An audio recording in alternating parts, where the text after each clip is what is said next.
opportunity for you to witness at any point in your life through Bible exposition series. They are so lifting, spiritual and inspirational messages from the powerful man of God, Pastor P.B. Owueye, the General Overseer of the Gospel Church of the Living God, Imo, Ilesha, Osun State, Nigeria. Prepare to have your heart set ablaze for Christ. For the Bible says, "Ye shall know the truth, and the truth shall set you free." Stay blessed as you live.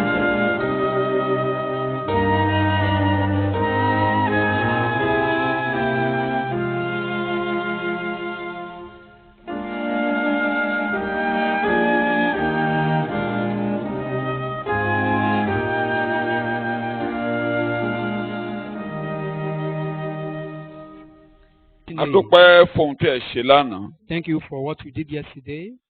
A sì dúpẹ́ fún òjò ìtura tí ẹ rán sí wa. Thank you for the rain you sent unto us. A dúpẹ́ fún àwọn aládùúgbò tí ẹ gbà láàyè.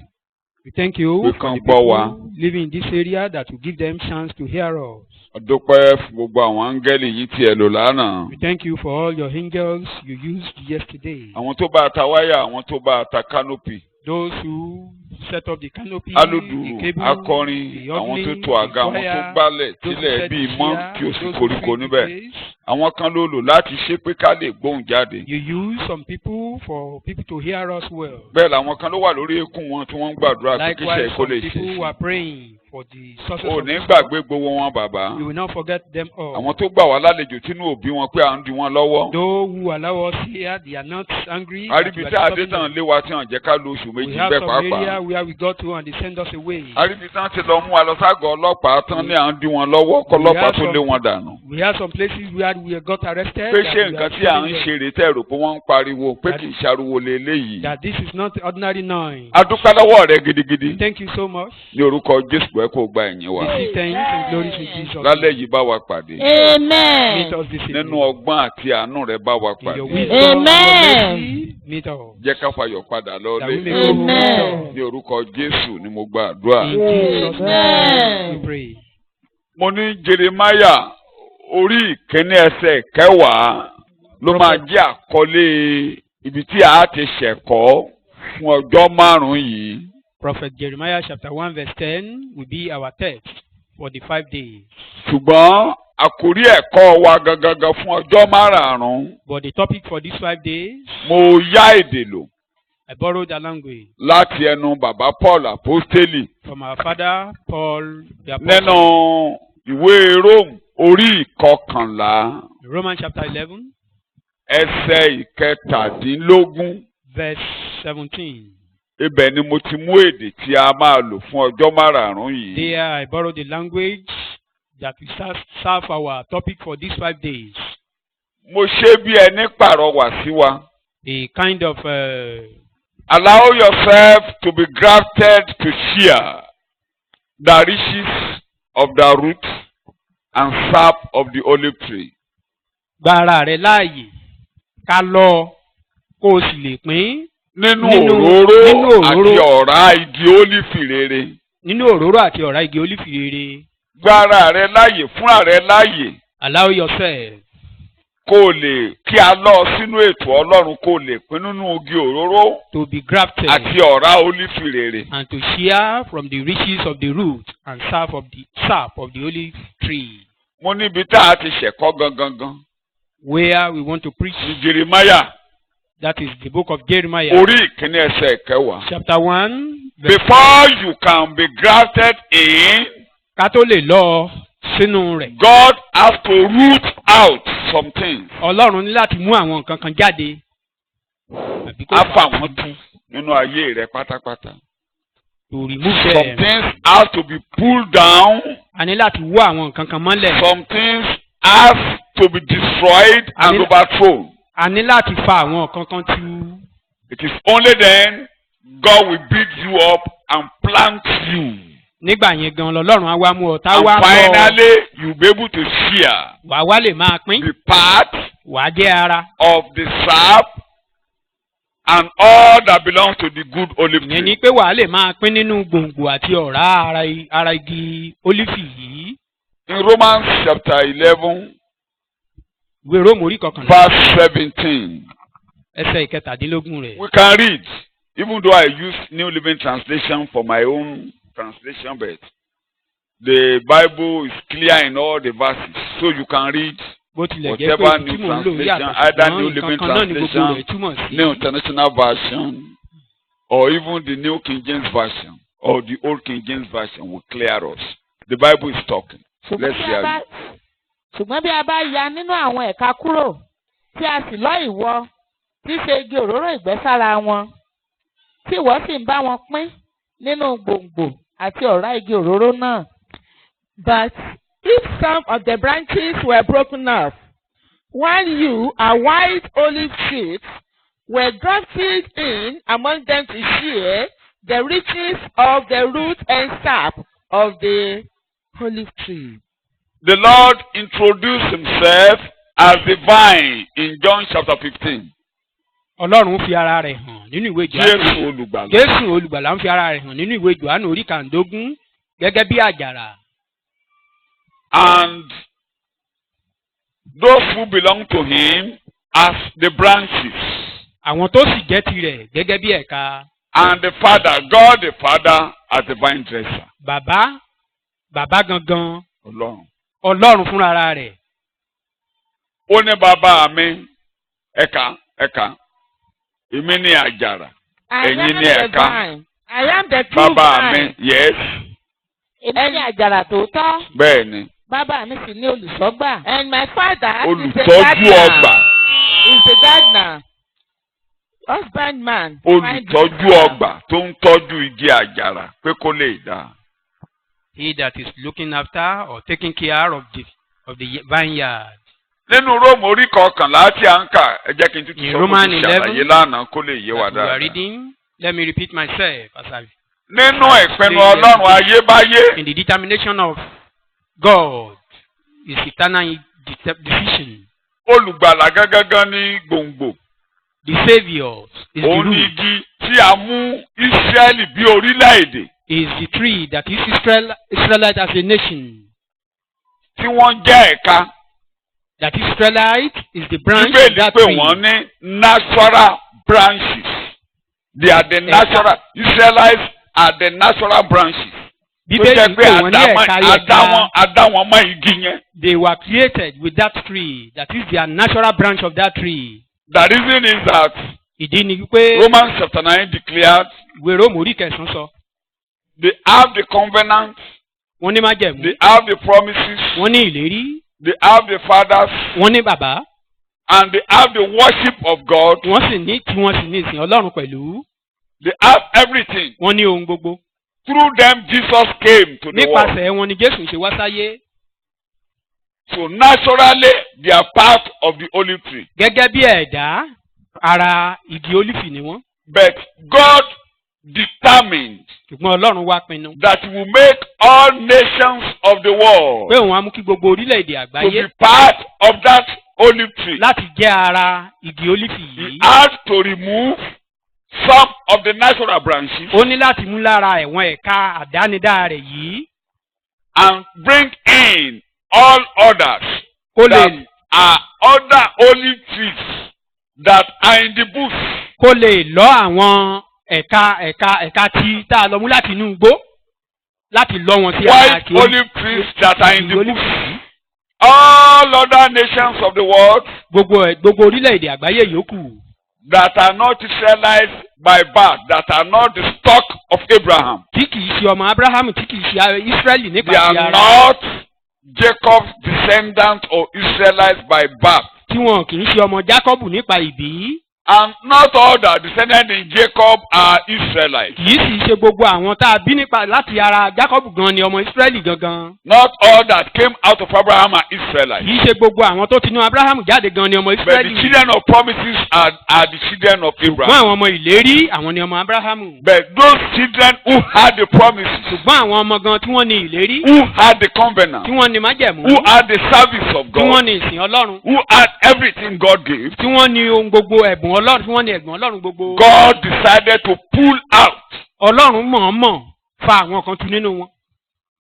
so that all other nations could be part of this olive tree. Kí àwọn orílẹ̀-èdè mìíràn tí kìí ṣe Ísírẹ́lì kan lè ní ipa àti ìpín What am I saying? God has given allowance for every human being on earth Ohun tí mò ń sọ ni pé Ọlọ́run ti fi oore ọ̀fẹ́ fún gbogbo àwọn to ènìyàn come tó wà and be nínú part ayé of this olive tree láti darapọ̀ mọ́ igi olífì and yìí to take from the root kán lè máa gbà the sap from the root. kán lè máa pín kán lè máa gbà láti ara gbòǹgbò rẹ̀. So it is God's determinate counsel for you as a person Ìpinnu Ọlọ́run ni fún wa gẹ́gẹ́ bí to come and ẹnìkan share láti pín out of this sap of the root of this olive tree. nínú ìsun gbòǹgbò igi olífì yìí. My prayer is that before we end this meeting, Àdúrà mi ni pé ká tó parí you will ìpàdé be yìí. part and you will be able to share in that good olive tree. Wàá di ara wàá sì lè pín nínú igi olífì yìí lórúkọ Jésù. That's God's intention. Nǹkan tó wà lọ́kàn Ọlọ́run nìyí nípa fífàtu And bringing in, àti lílọ́ sí and you'll be brought in. àásì lọ́ọ̀ sí. Romans chapter 9, chapter 10 has concluded it, but I'm not going to Ìwé Róòmù detail orí kẹsàn-án orí kẹwàá ti ṣàlàyé lórí that eléyìí I will lọ́pọ̀. call those who are not a people my people. Ibẹ̀ ló ti sọ pé màá pe àwọn tí kìí ṣe ènìyàn mi ní I ènìyàn ní will call ènìyàn mi. those who are not Israelites my people. Àwọn tí yóò kìí ṣe ọmọ Ísírẹ́lì màá Where pè wọ́n ní they say they ènìyàn are mi. not children of God, I will call them my Níbi people. tí wọ́n ti ní wọn kìí ṣe ọmọ Ọlọ́run níbẹ̀ ni màá ti pè wọ́n ní ọmọ God will Ọlọ́run. make you part of this glorious thing God has provided for all men on earth. Ọlọ́run á mú ọ ní ipa àti ìpín nínú ohun tó lógo tí Ọlọ́run ti pèsè sílẹ̀ yìí. So that is taking me to my text, Jeremiah chapter 1, Ìwé verse Jeremáyà orí 10. kìíní ẹsẹ̀ ìkẹwàá. Jeremiah chapter 1, Ìwé Jeremáyà orí kìíní ẹsẹ̀ ìkẹwàá. verse 10. Wò ó sì lónìí yìí ni mo fi ọ́ ṣe olórí àwọn orílẹ̀-èdè. Today I appoint you over nations. Kì í ṣe Ísírẹ́lì nìkan Not only Israelites. ni wọ́n rán Jeremiah sí tí ẹ bá lọ ka ìtàn rẹ̀ Jeremiah dáadáa. sent to, if you read the history Àrùn very sí well, gbogbo orílẹ̀-èdè. Jeremiah was sent to Ẹ bá ń all ka lọ ẹni nations pé àrùn of sí the world. Egypt, àrùn sí He was sent to káàkiri la rán sí Egypt wọn. or thereabout, all those Mo nations. fi ọ́ ṣe olórí orílẹ̀-èdè. Kí ni iṣẹ́ ìránṣẹ́ Jeremiah Bíbélì ń sọ̀rọ̀? Àti olórí ìjọba wọn ni. Bẹ́ẹ̀ni. And kingdoms láti fàtu to Bẹ́ẹ̀ni. uproot àti láti fàlulẹ̀ and tear down. Láti parun to destroy àti láti wó lulẹ̀ and overthrow. Láti kọ́ to build àti láti gbìn and to plant. Nínú ètò Ọlọ́run, In the plan of God, iṣẹ́ ìránṣẹ́ tà fún Jeremiah nìyẹn. that Kó is fàtú, his kó wó ministry. lulẹ̀, To pull out, to kó pull down, parun, to destroy, kó fà lulẹ̀, to pull down. overthrown. Kó gbé wọn kó nú àga ìjọba. That is, to remove them from the throne or overthrow them. Kó wá nígbà tó bá parí yẹn, á wá bẹ̀rẹ̀ sí ń kọ́, Then he will start á wá building. gbìn. Then he will plant or sow. Mo wá ní ìpinnu Ọlọ́run ayébáyé I said, the determination of God láti mú gbogbo ẹ̀dá pín nínú ọ̀rá àti òróró igi ólífì rere. to make all nations share of the riches of the root Kí and àwọn sap of that olive igi tree. tó yẹ hànà sínú igbó yìí For these wide olive trees, tí a pè ní àwọn orílẹ̀-èdè gbogbo that is all other nations, kí wọ́n tó lè bẹ̀rẹ̀ sí í mu nínú ọ̀rá yìí. before they can share of this sap, Ọlọ́run gbọ́dọ̀ ṣe iṣẹ́ kan. God must do something. La fi wá gbé Jésù olùgbàlà kalẹ̀. That was why Jesus was set up. Jésù olùgbàlà yẹn ló máa wá fàtú. This Jesus will now be uprooting Gbogbo ohun tó jẹ́ wípé kò ní jẹ́ kí a pín nínú igi òróró ólífì yìí fún gbogbo ẹ̀dá. Àtàwọn tá a fàtú kúrò ńbẹ̀ yẹn, a wà fa nǹkan kan tu nínú ayé wọn ká tó dá wọn padà. Ọlọ́run á dá wọn padà tó bá yá. all that will not allow these people to enjoy of, that will not allow God to graft them into this olive Both tree. Israelites that are pulled out of the good olive Àti tree, àwọn ọmọ Israẹli tí wọ́n and ti those one will be brought back. àmú àdá àwọn eléyìí padà To síbẹ̀ bring them back, láti lè dá wọn padà. God has to uproot. Ọlọ́run ní láti fa àwọn nǹkan kan Are you sí. listening to me? Ṣé ẹ̀ ń gbọ́ mi? He has to pull down. Á bì wó, He has to destroy. á parun, He has to overthrow. á rọ àwọn Then he nǹkan will nípò. begin to build Níbẹ̀ láti wá bẹ̀rẹ̀ kíkọ́. and plant now. a sì máa gbìn. There everybody can now share. láti on the bẹ̀ ní farm. ọ̀pọ̀lọpọ̀ ènìyàn ti wá máa ní That's ìpín. why Jesus came. ìdí tí Jésù fi wá sáyé Yesterday I nìyí. emphasized lánàá mo what sọ mọ́. what did Jesus come to uproot. kí ni Jésù ń wá láti fàtú? I mentioned three things. mo dárúkọ ohun mẹ́ta. He uprooted completely the Adamic nature. ó fa ẹ̀dá Ádámù tú pátápátá. Came to uproot the Adamic nature. ó wá láti fa ẹ̀dá Ádámù tú. And uproot completely curses from man. àwọn ẹ̀gún lóríṣiríṣi lórí ènìyàn ó fa gbogbo rẹ̀ tú. And death completely with the forces of darkness. ó sì wá láti fa gbogbo Tonight, ẹ̀mí agbára òkùnkùn láti fà wọ́n tú. He came, he pulled down. Láṣálẹ́ Not yìí. that he will pull down. He has pulled down. ó ti bì wó. In your life tonight, he will pull down. nínú ayé rẹ̀ ní àṣálẹ́ yìí á bì He wó. will destroy. á parun. He will overthrow. á rọ̀ nípò. All obstacles that will not allow you to be part of this. gbogbo àwọn ìdíwọ́ tí ò ní jẹ́ kó o ní ipa àti ìpín. nínú ìdí He olífì. has pulled down. ó ti bì wó. He has destroyed. ó ti parun. He has overthrown ó ti rọ̀ nípò. all obstacles. gbogbo ìdíwọ́. It will be fulfilled in your life. á ṣẹ nínú ayé rẹ̀. Tonight, Láṣẹ. God will pull down. mo ní àṣálẹ́ yìí Ọlọ́run á bì wó. God will destroy. Ọlọ́run á parun. God will overthrow á sì rọ̀ nípò. all obstacles in your life. ìyẹn gbogbo àwọn ohun tó lè jẹ́ ìdíwọ́ nínú ayé rẹ̀. Let me begin. kí n bẹ̀rẹ̀ báyìí. Christ has destroyed Jésù ti parun. the power of sin. ó ti pa agbára ẹ̀ṣẹ̀ run. Completely destroyed. ó ti pa agbára ẹ̀ṣẹ̀ run pátápátá. Underline it. Completely destroyed pátápátá the power of sin. agbára ẹ̀ṣẹ̀. And in your life, it will be fulfilled. eléyìí á sì ní ìmúṣẹ nínú ayé He rẹ̀. did that. ó ti ṣe léyìí. Let me use Romans chapter 8 as my key. ẹ jẹ́ kí n lo ìwé Róòmù orí kẹjọ gẹ́gẹ́ bí kọ́kọ́rọ́ mi. 2, 3. ẹsẹ̀ Possibly kejì sí to verse kẹta 4. sí kẹrin. ìwé Róòmù For orí the law kẹjọ. of the spirit of life, Ẹsẹ̀ kẹta gan ni mò ń lọ. Ẹsẹ̀ kẹta torí àkókò. nítorí ohun tí òfin kò lè ṣe, Ibi tí mò ń lọ nìyí. bí ó ti jẹ́ aláìlera nítorí ara. Ìpíraka ènìyàn. Òfin The law of Mósè. man, the law of Moses. Ọgbọ́n ènìyàn. Agbárí Wisdom of ènìyàn. man Kò lè pa agbára ẹ̀ṣẹ̀ run. cannot destroy the power of sin. Aláìlera ni. Is weak. Ẹ̀dá ènìyàn ò lè pa agbára The ẹ̀ṣẹ̀. nature of man cannot destroy the power of sin. Ọlọ́run rán ọmọ rẹ̀ God sent his only son ní àwòrán ara in the nature of sin Àti bí ẹbọ fún ẹ̀ṣẹ̀, gẹ́gẹ́ bí ẹbọ fún ẹ̀ṣẹ̀. ó sì dá ẹ̀ṣẹ̀ lẹ́bi nínú ara. Bẹ́ẹ̀ni, ó dá lẹ́bi, ó parun pátápátá, ó sọ dàrọ̀. then sin. For what the law was powerless to do, in that it was weakened Too by weak. the sinful nature. Too weak. God did by sending his own son Yes. in the likeness of sinful man In the likeness of what? Sinful man. to be Ọ̀ràn a ìyàwó sin ara offering. To be a sin offering. láti jẹ ẹbọ fún ẹ̀ṣẹ̀. And to destroy. To Láti parun. condemn. láti To láti completely destroy the power of sin. láti pa agbára ẹ̀ṣẹ̀ And run so he pátápátá. condemned sin He in sinful man. Thank you. Ẹ̀dá ẹ̀ṣẹ̀ tó ń gbé inú ènìyàn. The nature of sin that dwell in man.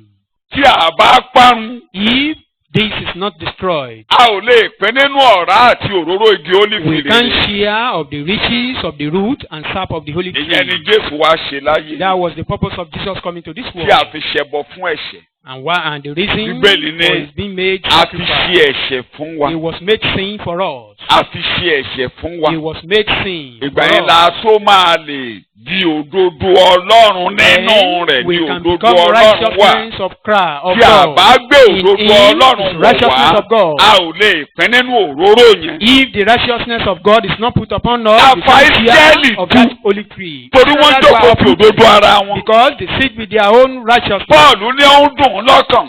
Paul said it pained him. Ó ní wọ́n fi òdodo Ọlọ́run sílẹ̀. They leave the Ó ní wọ́n righteousness wá of ọ̀nà. God and they were Wọ́n looking gbé for ways òdodo ara wọn to kalẹ̀. set up their own righteousness.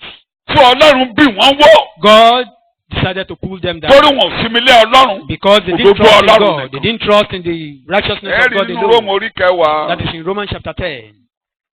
ẹ rí lórí kẹsàn-án gbogbo ẹ̀ ló tó so bẹ́ẹ̀ wọ́n Chapter gbódòdó ara 9, wọn kalẹ̀ chapter 10. wọn ò tẹríba fún òdodo They Ọlọ́run. never bow down or subjected to the ẹni tí ò bá ti righteousness of tẹríba God. fún òdodo Ọlọ́run Anyone that fails to kò lè subject himself to gbádùn the Ọlọ́run, righteousness of God kò lè cannot gbé nínú enjoy ètò God. tọ́lọ́run gbé kalẹ̀. He cannot be part of the plan of God. so ìlànà láti di òdodo Ọlọ́run In a way, kìí ṣe ohun tí ẹnikẹ́ni ṣe God kìí righteousness ṣe ohun tó o ṣe is not your kìí ṣe ohun not tó the o work of ṣe your hands or ṣùgbọ́n what nǹkan you tí did. Ọlọ́run ṣe but what ó God rán did ọmọ rẹ̀ ní àwòrán ara ẹ̀jẹ̀ Send gẹ́gẹ́ bí his ẹ̀kọ́ own fún ẹ̀ṣẹ̀.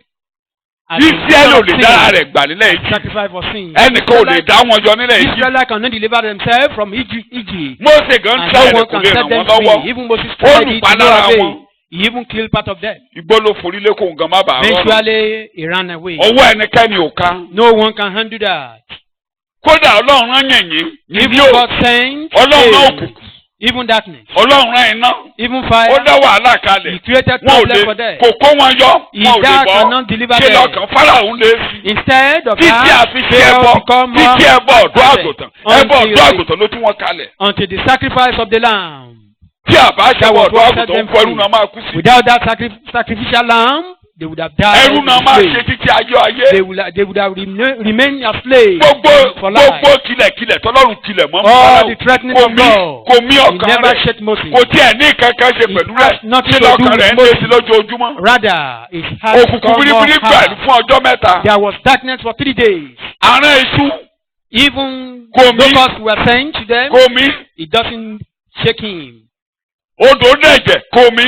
The sea or rivers wọ́n rìn èjò blood. jáde òun náà léjò jẹ́ ó Even gbẹ́jò jẹ́ snakes jáde. were sent out títí a fi ṣẹbọ títí a fi ṣẹbọ until the sacrifice láì sí ẹbọ made. ẹnikẹ́ni ò lè bọ́ lọ́wọ́ Without ọ̀tá. sacrifice, no one ẹ can lè bọ́ lọ́wọ́ escape ẹ lè from bọ́ lọ́wọ́ enemy agbára ẹ̀ṣẹ̀. or from the power of sin. ẹnikẹ́ni ò lè tàlà ló No kọ ẹrú. one can be saved Tí or Ọlọ́run escape bá from ṣẹbọ. slave from Tí Ọlọ́run slavery. fi ọmọ rẹ̀ ṣẹbọ fún ẹ. Therefore, God used His only Son A as fi sacrifice ẹ̀ṣẹ̀ for fún sin. wa. He was made sin for us. a process ẹ̀ṣẹ̀ sínú rẹ̀. ẹni Sin was tí ò accepted mọ in him. ẹ̀ṣẹ̀ kẹ́ṣẹ̀ He who knew no sin. ẹni tí ò dẹ̀ṣẹ̀ He that ẹ̀ṣẹ̀ had kò sí never nínú sinned. rẹ̀ ẹgbẹ́ èdè There mẹ́ta was tí no mo lò sin jẹ́ in him. ẹ̀ṣẹ̀ kò sí nínú rẹ̀ No sin in kò him. mọ ẹ̀ṣẹ̀ He kẹ́ṣẹ̀ knew no sin. a ò dẹ̀ rí àrékèrèkè ní ẹnu rẹ̀. And no treacherous were found in him. Ọlọ́run parí ọ̀rọ̀ ẹ̀ṣẹ̀ síbẹ̀. God finished his kí a wá in lè him. ẹnikẹ́ni tó bá ti wá dì mọ́ ẹbọ yẹn Anyone that tó now dì mọ́ believes Jésù this sacrifice that is cleaved to á di Jesus, òdodo he Ọlọ́run will now láì become ṣe kankan nípa righteousness rẹ̀. of God without doing anything. Ísírẹ́lì ò ṣe kankan ju pé wọ́n lo ẹ̀jẹ̀ Israelites did nothing wọ́n lo except ẹ̀jẹ̀ they used wọ́n blood so mọ́ ẹ̀jẹ̀ and they cleaved to that blood. gbogbo ẹni bá so mọ́ ẹ̀jẹ̀ Jésù All that cleave to this blood, á pa agbára ìṣòro nínú ayé rẹ̀. that blood will ruin the power of sin in his life. nígbà tá a bá ti pa agbára ìṣòro Once the power of sin is á wá destroyed, di òdodo he will Ọlọ́run now become the righteousness àwa of máa rí God. Jésù lára Then a máa rí Jesus Jésù will be nínú manifested ọkàn in his ẹ̀dá life, Ọlọ́run á in his sọ̀kalẹ̀ mind. sínú ayé The rẹ̀. nature of God will descended into nípa his bẹ́ẹ̀ life. Through this, àwa bẹ̀rẹ̀ sí ń pẹ́ nínú òróró he àti will now ọ̀rá be sharing tí from the Ọlọ́run gbé start. kalẹ̀ fún wa. Àìsáyà orí 53 Holy ẹsẹ̀ tree. kẹfà jẹ́ ìṣe àyọkà díẹ̀. Àìsáyà orí Isaiah chapter 53 53 ẹsẹ̀ verse kẹfà 6. 53 gbogbo wa ti ṣìnà kirikiri pátápátá. bí àgùntàn olúkúlùkù wá tẹ̀lé ọ̀nà ara rẹ̀. Ṣé ẹ gbọ́ bẹ́ẹ̀ yẹn? Gbogbo èèyàn tó wà láyé ló ń tẹ̀lé ọ̀nà ara All rẹ̀. human olúwa sì beings ti mú follow their àìṣedéédé wa own gbogbo Ẹ pàdé máa gbé lára nìyẹn o, rẹ̀. kì í ṣe ìwọ ló gbá àìṣedéédé lọ́bẹ̀. You are not the one Olúwa that took Olúwa fúnra ara rẹ̀ iniquity ló mú àìṣedéédé wa, God ó himself mú pàdé ní used ara our rẹ̀. iniquity to meet on him. Olúwa ló lù ú pa. God killed him. Ìgbà tá a lù ú pa lu àìṣedéédé wa When he pa. was killed, Akàn you gbólógbò were ọkùnrin killed. ẹ̀ṣẹ̀ máa gbélé Our old man was crucified kí a di òdodo Ọlọ́run nínú rẹ̀. for us to Nínú become righteousness of God in Kínní him. Kọ́ríńtì kínní 1 Corinthians, orí ìkẹẹ̀ẹ́dógún ẹsẹ̀ ìkẹta Kọ́ríńtì kínní. 1 Corinthians chapter Kíkan 15 ló verse fi ẹ̀ 3. mo kàn ní kí n fi ẹsẹ̀ díẹ̀ tì. nítorí pé síwájú ohun gbogbo mo fi èyí tèmi pẹ̀lú ti gbà lé yín lọ́wọ́ bí Kristi ti kú nítorí ẹ̀ṣẹ̀ wa gẹ́gẹ́ bí ìwé mímọ́ ti Kí wí. ló kú lé lórí? What did ẹ̀ṣẹ̀ he wa die for? Kí ló kú lé lórí? What did he die for? Tẹ́ bá ti sọ pé Jésù wáyé Jésù wáyé. When you say Jesus came to Kò this sí world, nǹkan tó kàn wá pẹ̀lú iṣẹ́ ọdún mẹ́ta tó ṣe nílẹ̀ we are Ísírẹ́lì. not interested in the We thank God for the 3 miracle years kò of kàn miracle wá. he did in the Israel. In Bọ́ọ̀lù Israel. jẹ́ ká mọ̀. Àwa Paul ò made mọ us to Jésù understand. nípa ti ara We kò kàn wá.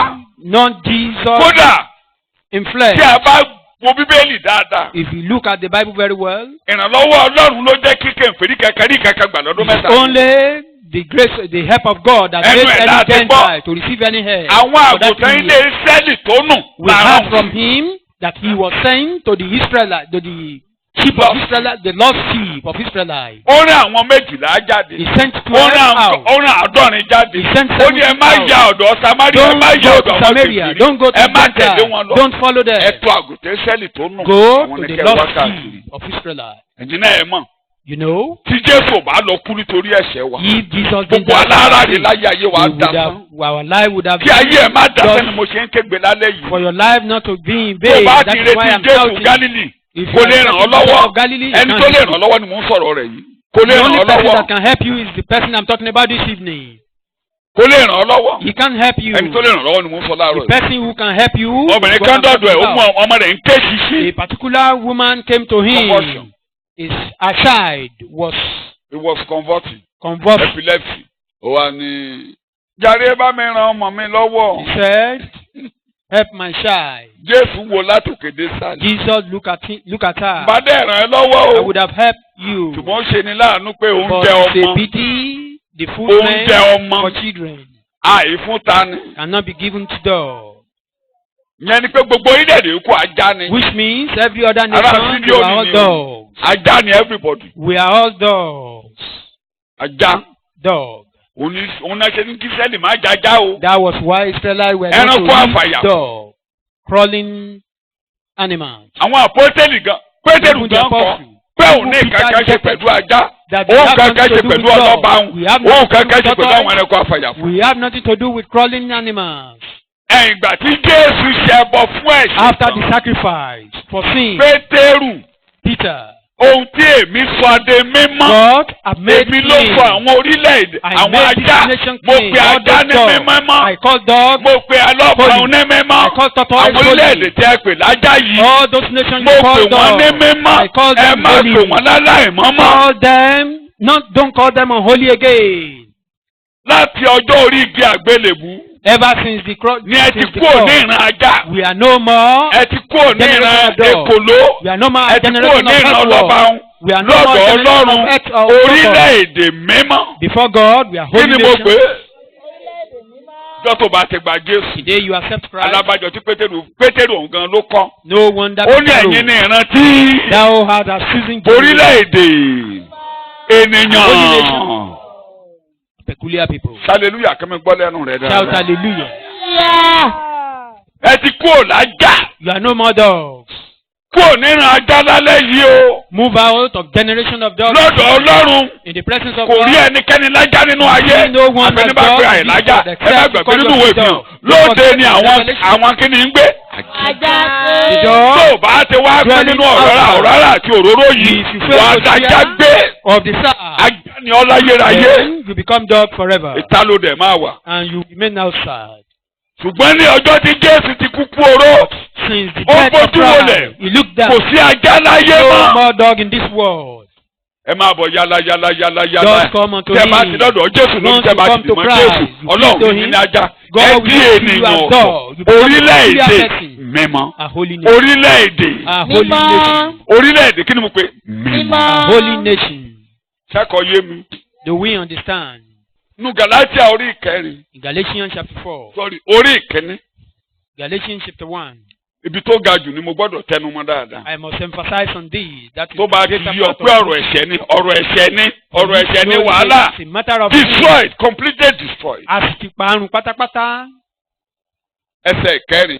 Ìkíní. Galatians chapter ẹni 1. tí ó ti fi ohun tìkára rẹ̀ fún Ó ẹ̀ṣẹ̀ fi wa ohun tìkára rẹ̀ fún ẹ̀ṣẹ̀ wa. kí ó lè gbà wá kúrò nínú ayé búburú ìsinsìnyí. Ọlọ́run fẹ́ yọ ọ́. God wants to Ayé deliver burú á you. máa burú sí ẹ̀ ti The burú world rí is o. wicked. Ẹ burú rí And o. wickedness will continue. You've not seen anything. Who gave Gẹ́gẹ́ bí this ìfẹ́. up to atone for our sins, save us from this present wicked age. Mo lọ bá And not pọ̀pọ̀ mi other. ní kíṣìn ká tó máa bọ̀. I went to my wife. Ó wá ní She said, ó ní ẹnìkan ó lu aya rẹ̀ ó léwúrẹ́ lòún lù. that somebody beat Bóyá rédíò náà ti His pọ̀ fún mi ò wife. gbọ́ rédíò. and he Wọ́n tó said sọ he's ẹnìkan náà. beating goat. Ó lù pa ó ní ó sọ pé ewúrẹ́ lòún lù nígbà Another tó ń lù. man ó wá ní èdè tí pọ̀pọ̀ fi wá lò ní pé and he said he's beating ọ̀rọ̀ good. wọn lu aya wọn ò lu aya ẹ̀ ń pọ̀ sí lójoojúmọ́. And my wife was saying the issue of beating Mo wife ló is dé wá. increasing. I said it had been. mo ló á máa pọ̀ sí It has been and it will continue torí to be. Jésù mọ̀ ọ́ máa pọ̀ sí. Because Jesus is coming. mo it lé will continue àwọn to ẹranko multiply. ènìyàn ń pọ̀ ẹni tó lù nìjà tó lòun rò pé ẹran lòun. Someone that was beating ó his lu wife olùpa and said ó rò pé ẹran and lòun he lù said pa. he thought he's beating an òun tó rò animal. pé òun lu ẹran pa kí lòun gan. He that he said is beating an animal, what is he? mo láwọn ọmọ kúlúgbé tí ò tí ì dá lẹ́nu ọyàn. All these young àwọn ló ń gbéyàwó. young things, they are now marrying. ọmọ ọdún mẹ́rìndínlógún ọmọ ọdún mẹ́rìnlá 15 years, ọmọ ọdún 14 mẹ́tàlá years, ọmọ ọdún 13 mẹ́sàn-án years. lóyún. torí ẹ̀dá ẹ̀ṣẹ̀ Because of nature of ó sin, wà ní gbogbo èèyàn burú. dwelling in all man. Man are so wicked. lónà abẹ́rẹ́ sí ń ṣàlàyé fún mi. She was àwọn now ìrònú ọkàn explaining ẹ̀ ìrònú burúkú tó wà ní ọkàn rẹ̀. the thought in her kó tó heart di pé òun gba Jésù. before he was pé ṣe lórí ìwọ̀n máa ń gbóná pé tó bá ráwọn ọkùnrin tí wèrè bá. that he is always tó bá or lù she is tó always parí olóhùn ẹnìkan sọ̀rọ̀ yẹn sọ pé tóun tiẹ̀ ń rò pé tọkùnrin kan bá lè lù ú pẹ́rẹ́. that if any man should brag on bí yàtọ̀ sí her pòun that kọ he will just pọ́mọ tó wà láàrin wọn pòun á pa. that if that man should do anything ní wèrè inú èèyàn náà ni òun that gan even wèrè. apart from the fact that she would divorce he mo would gbé still àlọ́dàgbà treat ni the child. ìṣèbálà ìgbàgbọ́ ní gbogbo èèyàn ló jẹ́ wèrè. Then I said you become a murderer. Then she said he's ẹ̀mú unbelieving. sẹ́yìn náà máa ń sọ. And I said every sẹ́nìkan bá ṣe ọ man máa and yá say wèrè fún ẹ. you know ṣé wí wèrè ni ọ. if someone should offend àbí you say I sẹ́yìn will bá ṣe ọ̀tẹ̀ bá ṣe I sọ will display kò for tí ì mọ̀ you. kò tí ì mọ̀ kò rí wèrè rí èmi He ká has sọ never fún seen pé madness. wèrè I tiẹ̀ tell him wèrè that tiẹ̀ wèrè tiẹ̀ his àwọn own ìgbẹ́ wèrè tèmi ti dọ́jà. madness that my own is so wide. Ọlọ́run ò ṣeun Lord, we thank you. Olúwa ò ṣeun Lord, we thank you. Olúwa ò ṣeun. Olúwa ṣe o. ó pa ẹ̀ṣẹ̀ run nínú ara You destroy sin kí a má bàa in our sin ẹ̀ṣẹ̀ flesh mọ́. for us not to ó worship wo sin. mọ́lẹ̀ It destroys sin. jẹ́ kó wo mọ́lẹ̀ ẹ̀nu ayé rẹ̀. Let him destroy it in your life. gbogbo ẹ̀yin tó ń gbọ́ mi lọ́nà jíjìn rẹ̀ jẹ́ fún yín All láti those who are hearing me are far away. tẹ̀rí ẹ̀ bá níbi tó wà. Bow down your head wèrè wherever you inú are. ènìyàn ìdá burúkú The tó ń fa ayé insane ènìyàn jẹ́ man. tí ò ní jẹ́ kí n pín nínú That ètò nature that Ọlọ́run. is destroying ó man. so mẹ́jẹ̀ That Jésù will never allow me lálẹ́ to yìí. share from ó that ti wo mọ́lẹ̀ blessing of God. kò ní gbérí nínú ayé mi mọ́. You've destroyed them. They will nítorí never orúkọ abide in my Jésù life àti again. ẹ̀jẹ̀ Jésù. Because of the name of Christ torí and the blood ẹ̀jẹ̀ of Jésù Christ. tí a fi ṣẹbọ fún ẹ̀ṣẹ̀. Because of the blood that was wèrè made inú sacrifice for ènìyàn sin. yìí ẹ̀dá ẹ̀ṣẹ̀ This yìí nature of sin. eléyìí tó parun nípa The ikú one to oró destroy through your kò sorrowful ní death. ráàyè nínú ayé mi Never mọ́. have chance in my life ìwọ ló again. parun You destroy ìwọ it. ló sọ dasán You render it kò powerless. gbọ́dọ̀ bá mi kọ́ wọ́nrìn He mọ́. must not be my companion ẹ̀jẹ̀ Jésù ni anymore. mo dì mọ́ I lálẹ́ yìí. cleave to the blood of Jesus. orí ọkàn mi ò bàbá You can see my heart. orí ọkàn mi pé mi ò lè ràn mí You can lọ́wọ́ see my o heart that I can't help mi ò lè myself dára at all. mi lọ́wọ́ o I cannot mi ò help lè dágbára myself. mi o I cannot deliver mo fún mọ́ myself. ẹ̀jẹ̀ Jésù I fún cleave ìdáǹdè to the fún blood of ìtúkalẹ̀ Jesus for deliverance, for freedom. ẹ̀jẹ̀ ló fi kó ìsẹ́ni yọ lóko ẹrú You liberated Kó mi yọ lóko ẹrú from ẹ̀ṣẹ̀. slave trade, má from jẹ́ kí n ṣerú ẹ̀ṣẹ̀ mọ́ free. Help me má jẹ́ n ṣerú ẹ̀ṣẹ̀ mọ́ not to be a slave ẹrú to sin. ìgbélé ọmọ ló ń gbélé A slave will never dwell in the má jẹ́ n house. ṣerú ẹ̀ṣẹ̀ mọ́ Help me tú not mi to be kalẹ̀ a ní slave orúkọ of sin. Jésù àti ẹ̀jẹ̀ Jésù Set me free in the name of Jesus. ní orúkọ Jésù ni mo gbàdúrà In Jesus' name we lálẹ́ pray. yìí bẹ́ẹ̀ This ni mo rí fún evening, gbogbo àwọn tó gbàgbọ́ so shall it be for all gbogbo those àwọn who tó fi believe. gbàgbọ́ képe orúkọ rẹ Those àti who ẹ̀jẹ̀ call rẹ upon your name lónìí today. àtúnjí kalẹ̀ You are set free today. ẹ ní ṣerú ẹ̀ṣẹ̀ You will mọ́ not be ẹ ní a ṣerú slave of ẹ̀ṣẹ̀ sin. mọ́ You will not ẹ be ní a ṣerú slave of ẹ̀ṣẹ̀ sin. Amen. ní orúkọ Jésù ni mo gbàdúrà. In Jesus' name, our Lord, we pray. kó ń ṣe wípé Not only that ó pa ẹ̀ṣẹ̀ run nìkan he destroys sin alone, ó wó ìdájọ́ mọ́lẹ̀. he pulled down judgment. Thank you very much. ẹ ní jẹ́jọ́ mọ́ láyé You have no case to ẹ answer ní jẹ́jọ́ mọ́ again. lọ́run. No case to answer anymore here on earth and in heaven. torí a parí ìdájọ́ Because àwo mọ́lẹ̀ judgment ended. àwo mọ́lẹ̀ lórí Judgment Jésù has been olùgbà. pulled down upon Jésù Christ. lẹ́ni ìkẹyìn tó jẹ́jọ́ Jesus tó gbọ́dọ̀ was jẹ́jọ́ the lọ́dọ̀ last Ọlọ́run. person that must be ẹni bá judged ti before kọ God. Jésù sílẹ̀ nìkan ló máa jẹ́jọ́. Anyone that forsook Jesus then will be judged. pé mo parí ìdájọ́ That I mo finished wó judgment. ìdájọ́ I mọ́lẹ̀ pulled down kò judgment. sí ẹjọ́ jẹ́ No mọ́lẹ̀ more yẹn. case to answer. bí a ṣe dájọ́ náà lẹ́jọ́ lọ sínú ẹja As Jonah was judged, bẹ́ẹ̀ ni a ṣe rán Jésù lọ sí ọ̀run àná. so also Jesus was sent to hell. Bíbélì ló sọ bẹ́ẹ̀ Bible said it. bóyá ò ká ní Bíbélì ẹ̀rí jẹ́ Maybe you've kẹ́mẹ́ka not read it in your Bible. nínú Psalm 9 Psalm 9. ẹsẹ̀ kẹtàdínlógún. Psalm 9. Psalm 9 verse 17. ẹsẹ̀ kẹtàdínlógún. Psalm 9 ẹni verse pé mò ń tẹnu mọ́ 17. lánàá mo láàpá márùn-ún. Orí àwọn ènìyàn Ìlú búburú àwọn ni ó dà sí ọ̀sán ọ̀run Sunday. àpáàdì. Omi korò tá a mú mara tá a mú lánàá tó máa yé wa korò apá gbogbo wọ̀nyẹn. That bitter water Ibi that mẹ́ta you tí were mo lò lánàá drinking nìyí. were ruined or destroyed yesterday. Orí àwọn èèyàn búburú ni ó dà sí ọ̀run àpáàdì àti gbogbo orílẹ̀-èdè tí ó gbàgbé Ọlọ́run wọn. Ṣé ẹ rí bẹ́ẹ̀ yìí? Ènìyàn ṣì gbogbo èèyàn ló ṣìnà mo ní ṣe láti ṣìnà mo All sọ lánàá. men Mo láṣìnà. went astray. Ẹ̀mí aṣáko The mo sọ̀rọ̀ spirit lórí of lánàá. wandering Ẹ̀mí aṣáko àti ìkorò tó ń gbénú and ènìyàn. bitterness that dwell in man. Ẹ̀mí tó mú wa aṣáko yẹn. The spirit that is leading us Ènìyàn astray. búburú ni gbogbo èèyàn We are pátápátá. all wicked.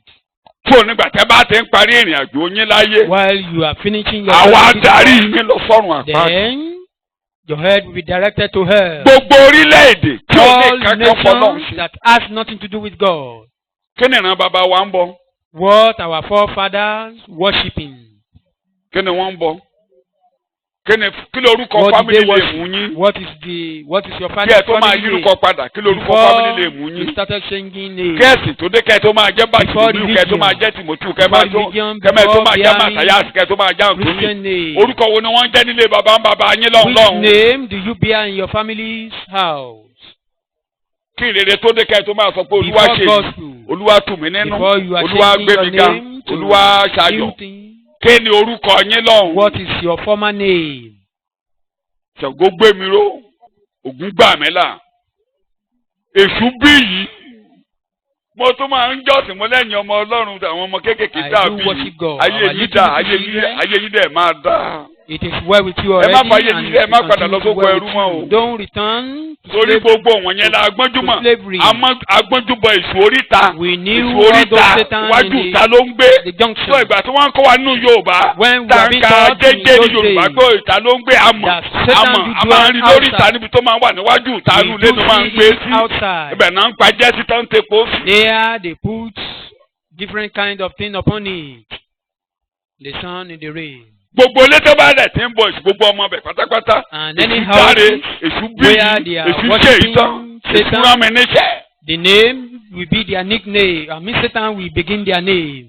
Ifá ṣe ìtàn, Odù gbé mi ró, That is in the family of Oracle and Ọ̀ṣun dayọ̀, where they were worshiping Oshun. Èfú ṣe tán. Gbogbo orílẹ̀-èdè All tí ò nations lọ́lọ́run, without God. bó la máa darí wọn Where will they be sí? directed Ọ̀run to? àpáàdì. Kó o mọ̀ pọ́lọ́run máa parí ìdájọ́. For you to know Jésù God wá dè kan pẹ̀lú wa. personally finish Òun náà judgment. di ènìyàn tí kò ní He Ọlọ́run. Ọlọ́run mi, Ọlọ́run mi, èé ṣe tí o fi God, my God, where art thou fò from? wákàtí mẹ́ta òkùnkùn. Three Kò ní Ọlọ́run, kò ní Ọlọ́run. He has no God. Jésù ní Ọlọ́run lórí ìdí àgbélébù. Jesus Ọlọ́run has no ò di God on the Ọlọ́run cross. rẹ̀ mọ́. But Ọlọ́run his kò ní God lẹ́gbẹ̀ẹ́. was not his God Asọ́nù, again. He was asọ́nù, cast away, was torí cast Ọlọ́run away. fẹ́ parí ọ̀rọ̀ Because ìdájọ́. Ó God fẹ́ wó wants to ìdájọ́ settle the mọ́lẹ̀. case of man, want to ruin Ó ti nú judgment. òkùnkùn wákàtí mẹ́ta. Ó He was wọnú in the òkùnkùn lọ darkness sí for ìta. 3 hours, from that darkness to hell.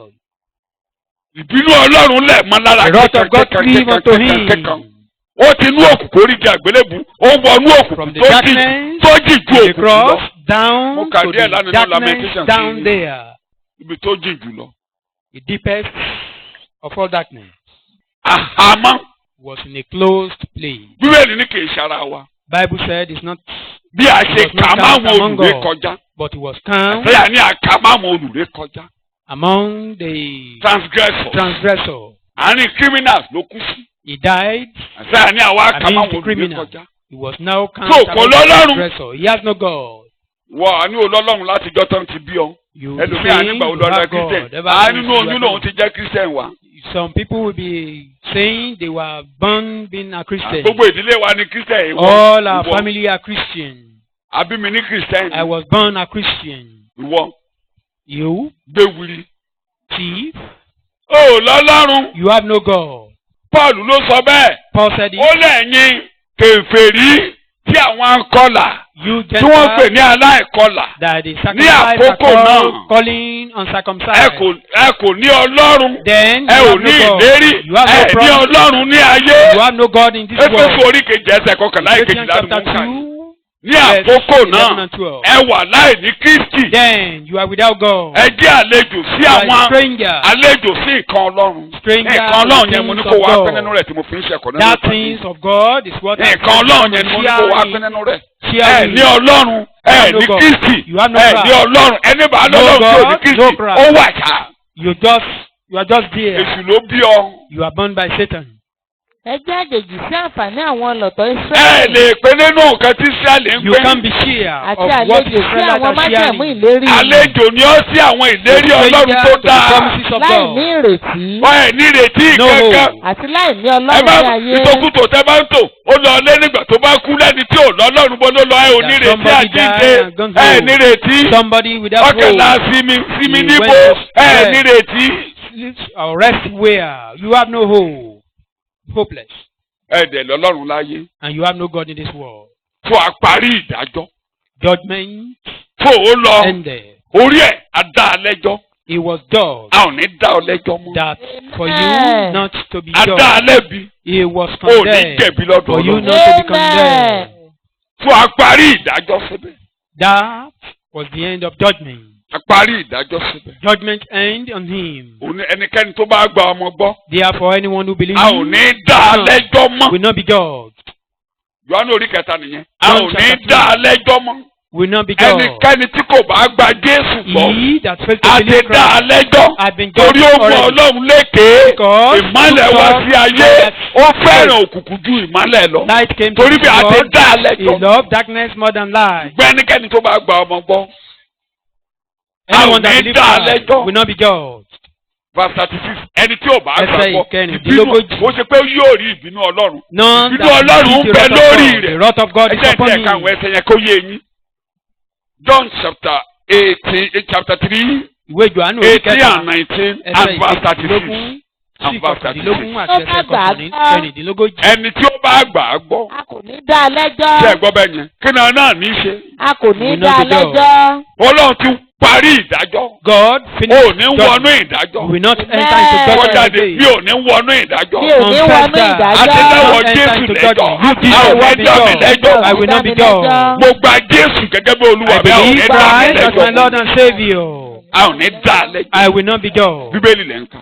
ṣùgbọ́n a ti dá ẹni tí kò gbà á gbọ́ lẹ́jọ́ Kò ṣe náà pé a ó dá a lẹ́jọ́. No, A that ti he dá a will be lẹ́jọ́ judged. He rẹ has di. been judged Ó already. wà lábẹ́ ìdájọ́. He's under the judgment of God. nítorí Yes. nítorí tí kò gbọ́ orúkọ ọmọ bíbí kan ṣoṣo tí Ó kọ Ọlọ́run Jésù gbọ́ lẹ̀. He forsook Jesus.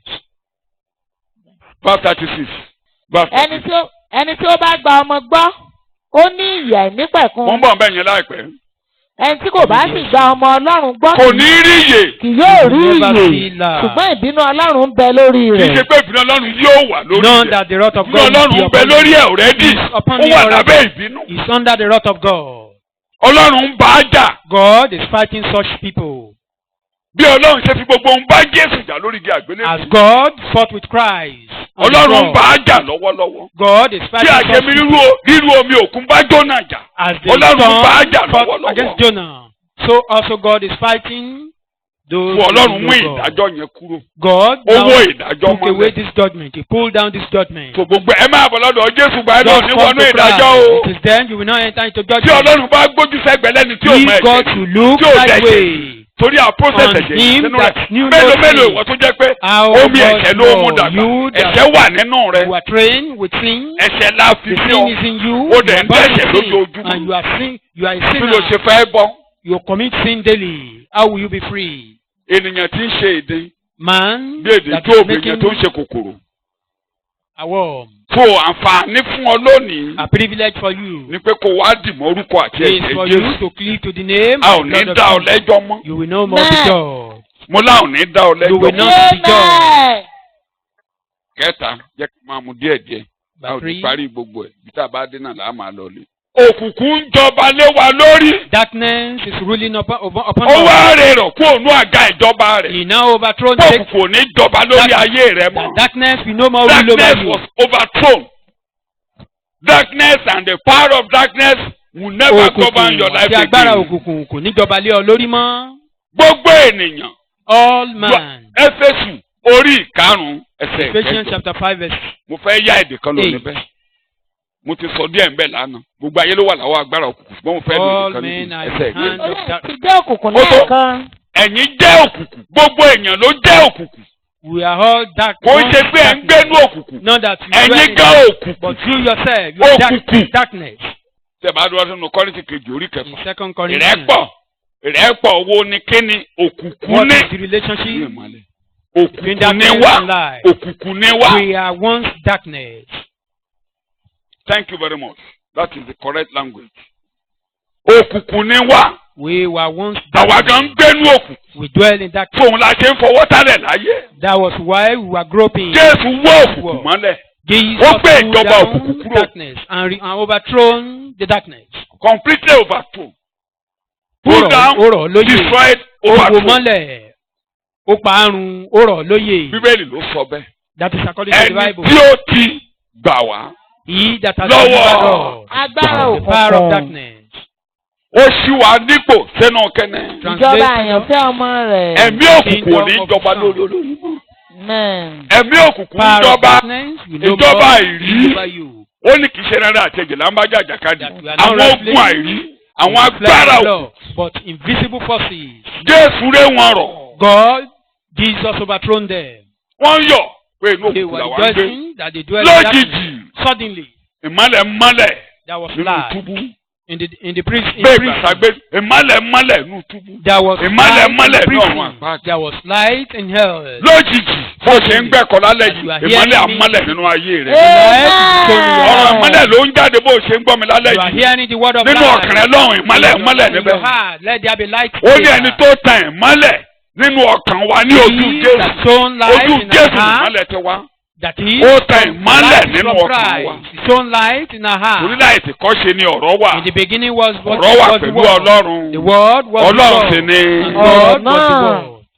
Nínú ọ̀rọ̀ yẹn ni ìyè Ìyè wà. wà. The word Tí is ìyè bá light. wọlé kí ló máa wọlé? One light. Ìmọ́lẹ̀. Mọ́lẹ̀. Ìmọ́lẹ̀ ò ní borí ayé rẹ mọ́.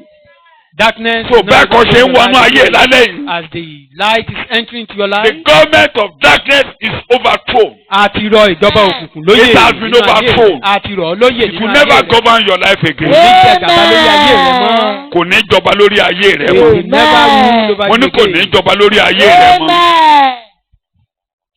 Bẹ́ẹ̀ náà ni. So also, Oníhòòhò ní ènìyàn. men were naked. Ẹ lábò. You have no Òun protection. lẹ ṣe ń wá àbò káàkiri ẹ lábò. And the reason for you looking for Ọlọ́run ló wá rán aṣọ fún Ádámù nínú ọgbà. God, Ọlọ́run ló ta ẹ̀jẹ̀ clothes. sílẹ̀. This is shed blood. Tó fún ní aṣọ He ewúrẹ́. now gave them Kó tó ní kó máa ráre lórí títì. a goat skin. Tí ò bá gbé yẹn fún tiẹ̀ bàjẹ́. Without that, his life would have Aṣọ been ruined. ewúrẹ́ ò dẹ̀ lè bọ̀ alábò. And the skin, the goat skin cannot Tó be nígbà a tí protection. Jésù jíǹde bọ̀ nínú When òkú. Jesus was resurrected, Yòò ló kú. Ó kú kú he gẹ́gẹ́ bí oníhòòhò. he died nakedly. Ó kú bí oníhòòhò. He died as a Torí naked oníhòòhò man. ni ọ́. Because you are naked. Ẹ má gbàgbé o. Don't forget. Wọ́n da aṣọ bò. He was covered with Wọ́n a ránṣọ sí coat. lọ́rùn. They gave him Lówùúrọ̀ ọjọ́ àjíǹde ẹ̀yin olùkà Bíbélì. in the Àwọn aṣọ morning yẹn of bó la kó sí. resurrection. Those garments were put with. Eo Where were they put? inú bojì ló wà àṣìjọ They síbẹ̀. remain Kò lọ in anywhere. grave. Ó jáde nínú àṣìjọ. He came out of Kò those lọ garments. anywhere. Fún àwọn ìjà kẹsà ọ̀run yóò gbé yín dọ́run. That is, all those rags cannot take you to So heaven. gbogbo tó fi ṣe fàárí. All Ó ní òhò the ní ọmọ bragging ènìyàn. ways. Ó ní òhò ní ọmọ Men were ènìyàn. naked. Ẹ láàbò. We have no protection. Olúwa daṣọ bò ọ́ lálẹ́. God will cover you with garment. Ìjọ Laodikia.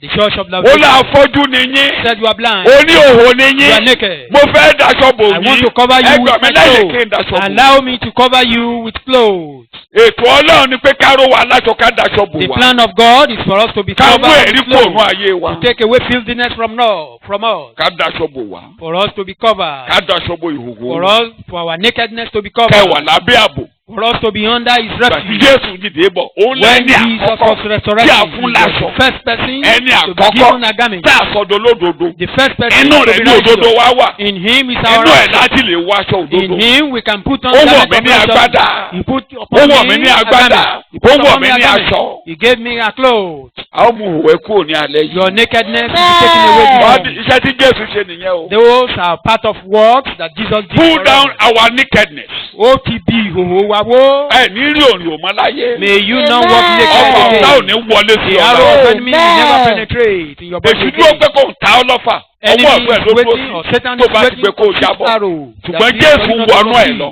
ó wọnú òkùnkùn lọ. Jesus enter into our bó ṣe ń life. kó wa síkù jáde bọ̀ As bẹ́ẹ̀ we la are aró wa in láṣọ. belly, so also aró wa coming láṣọ out, nínú rẹ̀. we were àwọ̀ wa ní òdodo nínú rẹ̀. we were being aró wa rolled láṣọ nínú in rẹ̀. him. àwọ̀ wa ní òdodo nínú rẹ̀. We were put so righteousness was put mo upon bọ̀ us bẹ́ẹ̀ mo máa in parí him. ẹ̀kọ́ sí.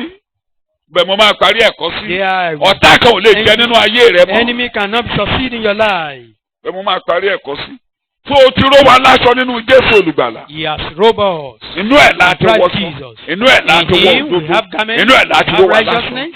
jẹ́ mú méjì sí ká máa lọ lé. ó pa agbára ikú rẹ̀. He destroyed the power of death. á pa ikú rẹ̀. That is, á gbé death will be ikú mì ní cancelled. ìṣẹ́gun. We swallow á pa death. in ikú victory. rẹ̀. He will destroy á pa death. ikú rẹ̀. He will ó destroy dìde death. ó pa ikú He rẹ̀. rose up to destroy death. ìsọtẹ́lẹ̀ ti jáde nípa rẹ̀ A tẹ́lẹ̀. prophecy pé ó ń against bọ̀ the wá Father gbé ikú mì ní that is ìṣẹ́gun. coming to swallow death in ọ̀tá victory. èèyàn tó burú jù ni mò ń tẹnu The mọ́ lálẹ́ greatest yìí. enemy of man, ẹ̀ṣẹ̀ sin. omi ìkorò tí mo tẹnu The mọ́ lánàá. water of bitterness. Jeremiah pè ní omi wàhálà. Jeremiah called it the water ó of lóò ti trouble. fún mi lómi wàhálà mu. Give me omi wàhálà the ni water of gbogbo ẹni trouble abábí nínú obìnrin ó mọ omi wàhálà. Any man, Ó mọ omi son of wàhálà. woman, Jésù ló he gbà has lọ́wọ́ drank wa. the water of trouble. Jesus took it away from us. níwọ̀n bí àwọn ọmọ ti ń ṣe alábàápín ara àti òun náà wá pé nínú ọ̀kan As náà the son, as Kó the lè bearer nípa of the ikú, blood and gba flesh, agbára lọ́wọ́ ẹni tó the share of the gbé saved. nípa bẹ́ẹ̀ kó gbá So àwọn as to ènìyàn take power from him, òun that ló told tọ́ him the ikú power wò of death. fún ènìyàn gbogbo He tasted death kó for lè all ọmọ man, púpọ̀ wọnú òkú that he may too, kí ẹ lè pé that he nínú ọ̀rá may àti take òróró many sons to the ẹ rí i throne, pé nígbà tó for you to be tó wà ní partaker ìsànkú of the a ní Holy ká Spirit. só mọ́lẹ̀ Why it was bíbélì in Acts hell. 24 kò ṣeé ṣe fún ikú láti dì í It mú was ó tú impossible for ìrora death ikú. to hold him. He lose the pain of death. Paul wá ń fi ẹ jẹ́ kí n ka ti Paul yẹn kí n má làágùn jìnnà. Let me read that. Timothy before. kejì 2 Timothy, orí ìkíní 2 Timothy, ẹ bẹ̀rẹ̀ sí í kà láti ẹsẹ̀ chapter ìkẹsàn-án 1. Timothy kejì 2 Timothy, orí ìkíní chapter ẹ 1. jẹ́ kí n gbé láti ẹsẹ̀ ìkẹsàn-án. ẹni tí ó gbà wá là tí ó sì fi ìpè mímọ́ pè wá bẹ́ẹ̀ ni kì í ṣe gẹ́gẹ́ bí ìṣe wa ṣùgbọ́n gẹ́gẹ́ bí Ara- ìpinnu àti Timothy oore ọ̀fẹ́ kejì. rẹ̀. Timothy kejì orí ìkíní 2 Timothy, chapter ẹsẹ̀ 1, ìkẹsàn-án verse 9.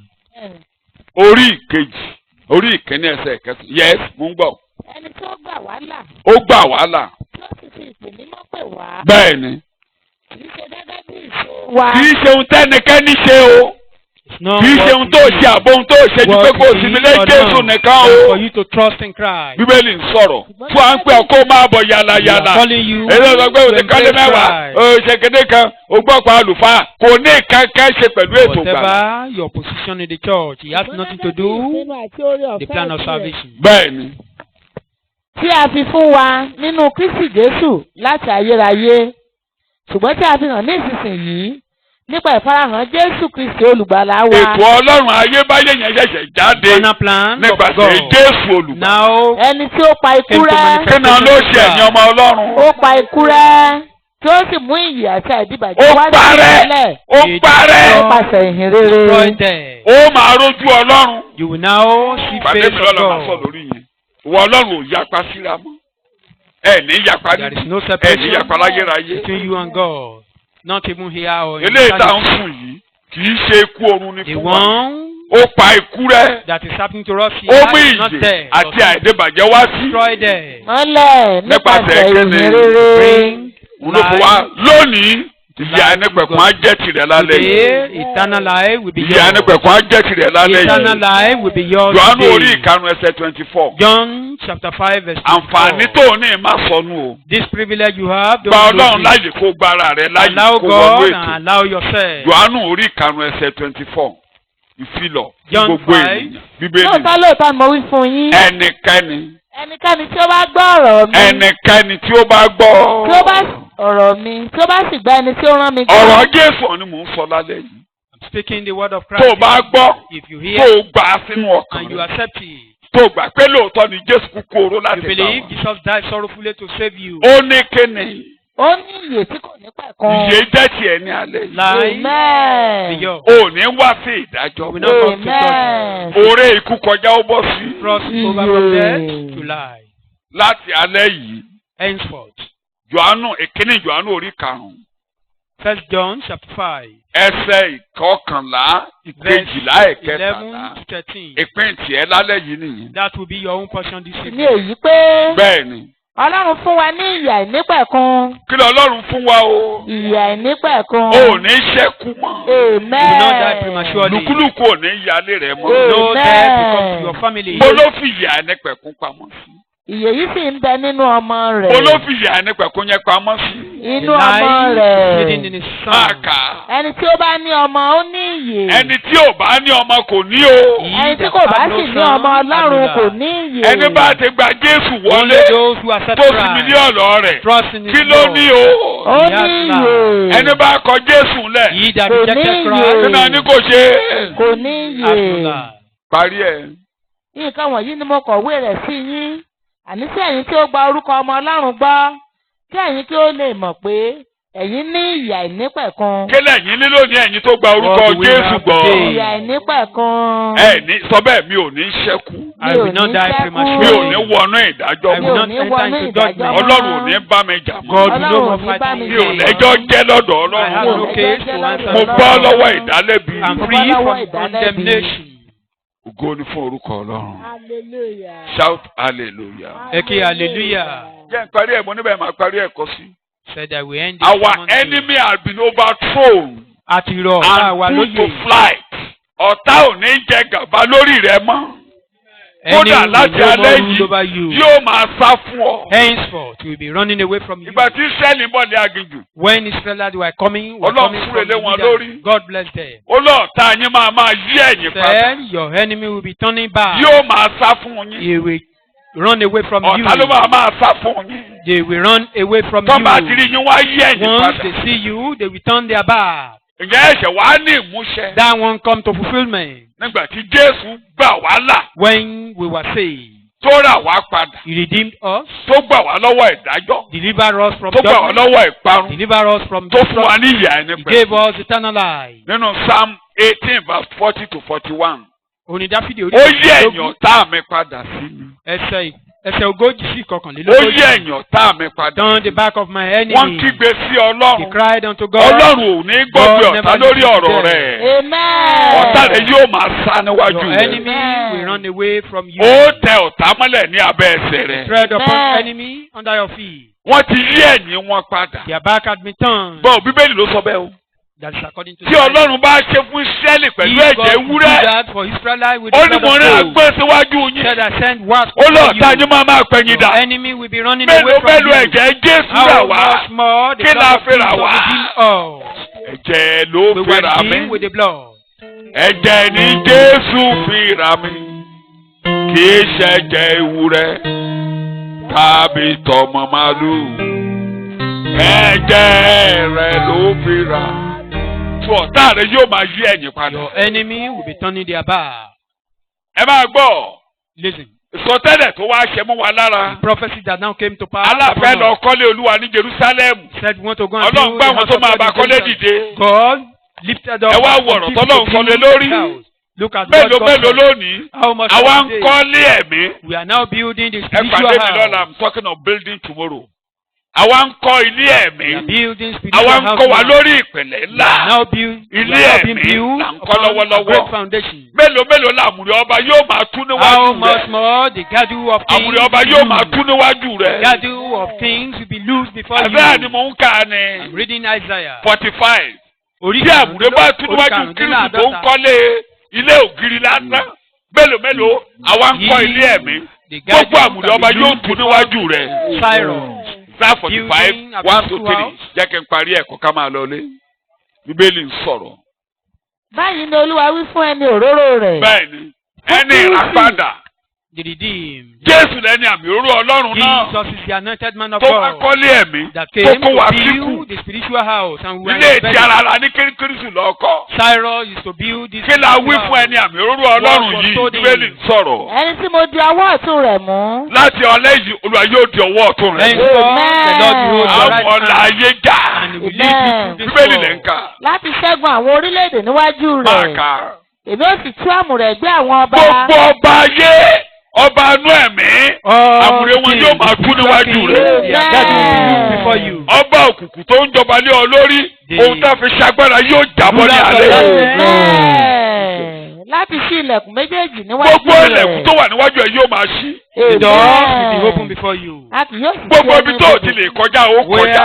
Amen. Gbogbo ohun tó ṣòro ṣe fún ọ tẹ́lẹ̀ yóò máa ṣe é ṣe ní All alẹ́ those yìí. things that seem impossible for you will be Ẹ̀hún possible. lè fi dé ìgbà tí Jésù ń jíǹde bọ̀. That Ó was débi why ọ̀run àpáàdì when wọ́n ní Jesus was ẹ sílẹ̀kùn wọ́n ní resurrecting. ó ní ta ló ń sọ̀rọ̀ ó lé mi ayógun bọ̀ ni. He said, Ẹ gbórí sókè ẹ̀yìn ilẹ̀kùn lẹ̀kùn yóò máa ṣí níwájú rẹ̀. The door will be Lẹ̀kùn open yóò for ṣí you. níwájú rẹ̀. Doors will be open Àti gbére before you. paradíṣe kúrò nísàlẹ̀.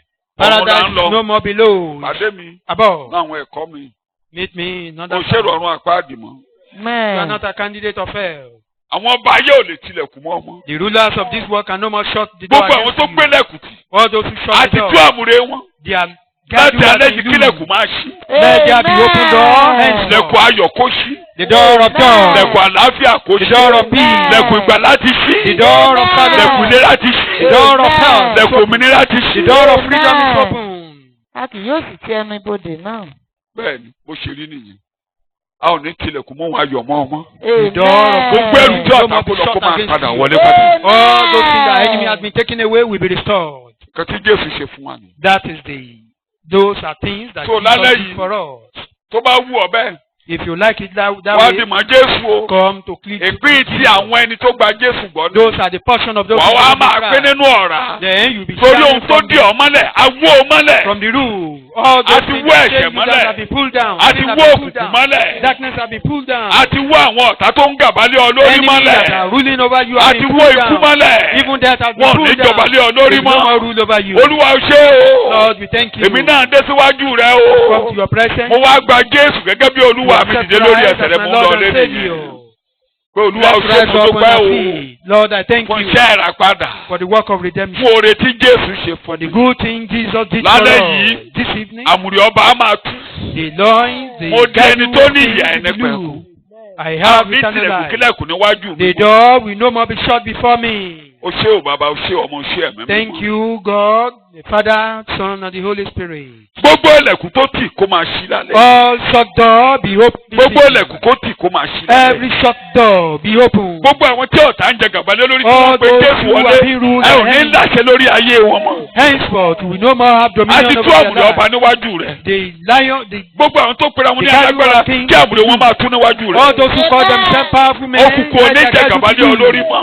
Darkness Ẹ̀mí will no òkùnkùn more ò ní rule jẹ over gàbálẹ́ you. olórí mọ́. The spirit Ó of darkness bọ́. will no more rule over Ó you. bọ́. Free. Lórúkọ Jésù ó bọ́. You are free in the Nípa name ìjọ̀dọ̀ of àgùntàn ó Jesus. bọ́. By the blood of Jesus, you are Fún free. orúkọ Ọlọ́run. Glory be to the name of the Lord. Ní orúkọ Jésù ni mo gba àdúrà. In Jesus' name, I Orí want ọ̀fẹ́ to Jésù pray. tí Olúwa wa. The grace of our Lord Jesus Ìfẹ́ Christ, ti the love Ọlọ́run. of God, Ìdàpọ̀ Ọlọ́run ẹ̀mí the mímọ́. fellowship of the Holy Kó wà Spirit, pẹ̀lú yín. be with us now. Amen. Amen. Amen. Amen.